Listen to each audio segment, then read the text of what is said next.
warahmatullahi wabarakatuh. Alhamdulillah wassalatu wassalamu ala abdillah amma ba'du. Para sahabat pendengar bisikan dari langit, semoga tetap Allah memberikan limpahan curahan rahmat dan inayah serta rezekinya ila akhir umur. Kita melihat masa depan Indonesia demi tahun ke tahun, demi bulan ke bulan, dan bahkan Indonesia ini sudah berpuluh-puluh tahun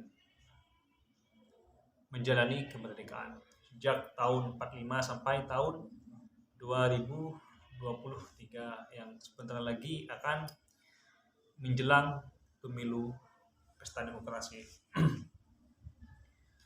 Melihat masa depan Indonesia ini, kita banyak mereka-reka, meramal, dan juga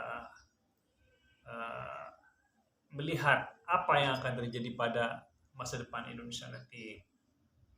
Baik melihat Indonesia ini dengan kacamata ramalan, ada juga melihat dengan teropong firasat, insting, melihat dengan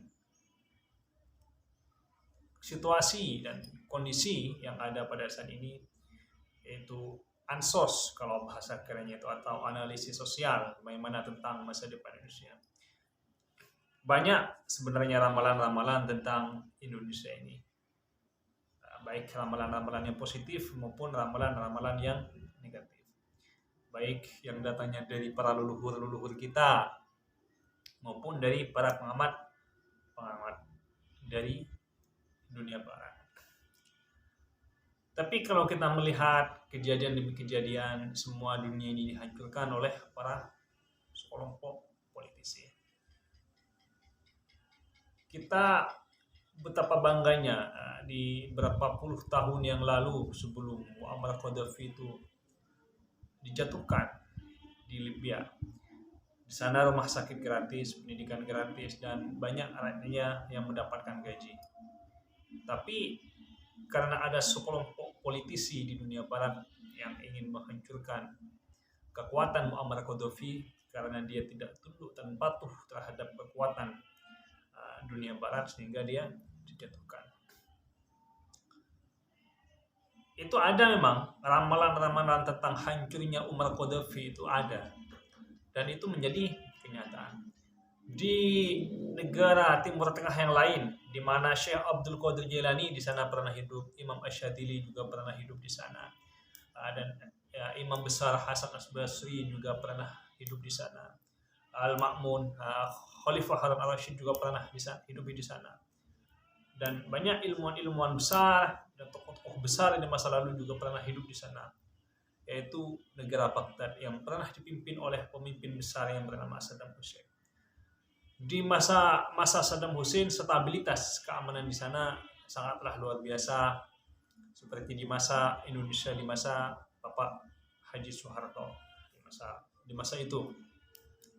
Tapi karena di kemudian hari para politisi ini melakukan konspirasi politik atau persekongkolan jahat dalam politik, sehingga Saddam Hussein digulingkan dan negaranya sampai saat ini menjadi negara terjajah. Sehingga di sana ada kekuatan besar sampai saat ini, yaitu kekuatan Iran yang dipimpin oleh kaum Ayatullah, dan juga ada kekuatan Amerika yang mengendalikan di Baghdad. Kita mengenal cerita 1001 malam itu bukan dari mana, tapi dari Baghdad, tentang cerita Abu Nawas. Saya masih ingat betul ketika waktu kecil dulu itu, saya masih ingat betul bagaimana saya sering membaca buku-buku tentang kisah 1001 malam, tentang Abu Nawas, tentang Simbad, banyak di sana, tentang Akmal sang pencuri dari Baghdad, banyak di sana. Tapi kekayaan alam ini hancur berantakan ketika kekuatan NATO menghancurkan negara Baghdad tersebut. Sampai saat ini pun stabilitas keamanan, stabilitas ekonomi maupun stabilitas politik sampai saat ini tidak bisa stabil seperti di masa Saddam Hussein. Di sana dijadikan ajang pertumpahan darah dan pertempuran.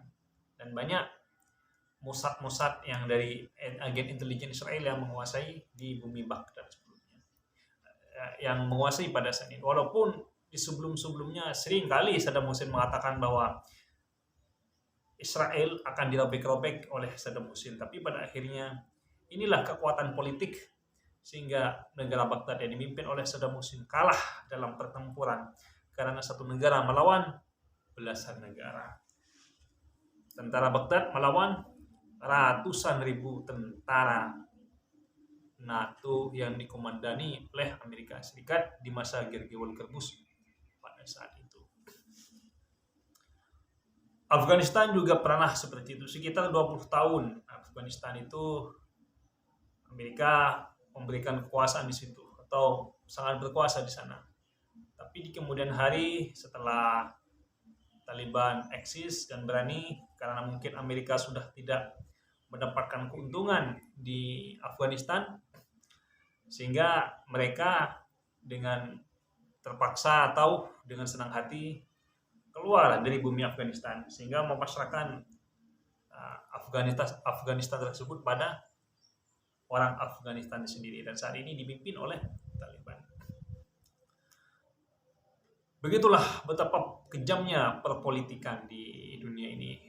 Mufsidina fil ard, apa yang dikatakan oleh malaikat di langit waktu itu betul-betul terjadi setelah Qabil dan Habil melakukan pertumpahan darah.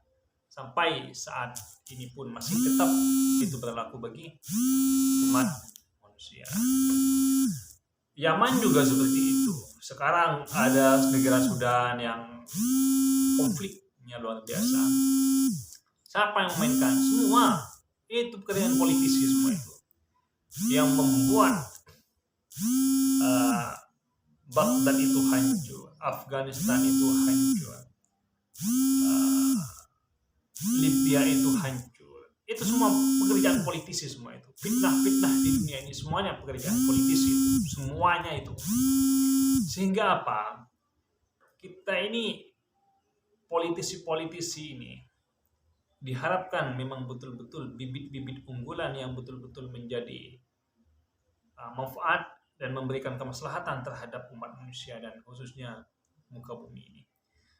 Indonesia ini berkali-kali hampir akan terjadi pertumpahan darah. Maka tidak salah jika misalkan pemerintah itu membubarkan ormas A, ormas B, ormas C. Memang sudah sepantasnya dibubarkan. Walaupun ideologi itu, kalau ideologi dan pemikiran kan ada di otak manusia, walaupun tidak bisa dibubarkan. Ini bukan persoalan berbicara agama atau kecintaan terhadap agama, tapi untuk menjaga stabilitas keamanan negara dan keutuhan negara. Indonesia banyak diramalkan oleh para pengamat bahwa tahun segini Indonesia akan hancur, bahwa tahun segini Indonesia akan mengalami keadaan. Kita lepas dulu dari pengamatan seperti itu, pengamatan dari dunia luar maupun pengamatan dari para leluhur kita di masa lalu. Karena kenapa? Pengamatan para leluhur kita, walaupun mereka memiliki ilmu kasyaf, ilmu firasat yang luar biasa dan merupakan wahyu dari Tuhan misalnya, kadang